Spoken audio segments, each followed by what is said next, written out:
One of the greatest lessons that comes to mind when talking about Bob Avila, he was a great mentor and friend of mine, is Bob loved the longevity of keeping horses, reining horses and cow horses, all horses, but especially reined cow horses and reining horses, keeping them sound physically and keeping them happy in the show pen, keeping them showing into their early teens and even late teens where they're not anticipating lead changes, they're not anticipating stops, they're being pure and honest in the pen.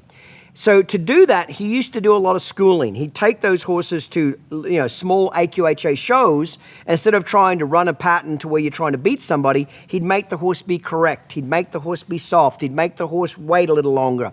Change leads, Clinton, and then ride straight for 4 or 5 strides and then turn. Don't just change leads and turn that way. Change leads, turn that way. Change and go straight. When you're doing a rundown with a stop, instead of stopping him at 3/4, take him all the way to the fence.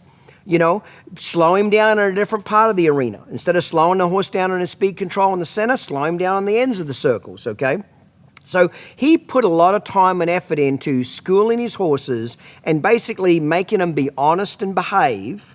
Because when you're running for the money, you're really trying to show and beat somebody, you're not correcting your horse, you're showing your horse. So those horses get very smart very quickly that we're in the show pen, and then especially when they're in front of a judge, they can make little mistakes and you're not going to correct them.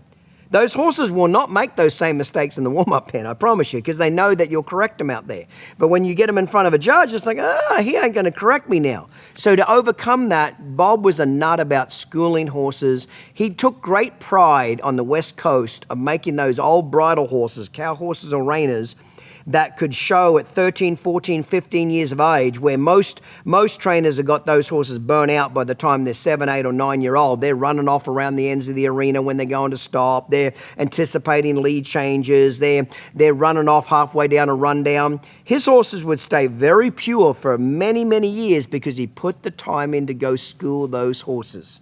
Okay, so you might show them hard one time and then go show them 4 or 5 times over the next couple of months, slow, correct, make them be honest, and then show them hard again and then come school them 4 or 5 times. That's how he did it. He took a lot of pride into making sure a horse's career physically and mentally lasted as long as it could.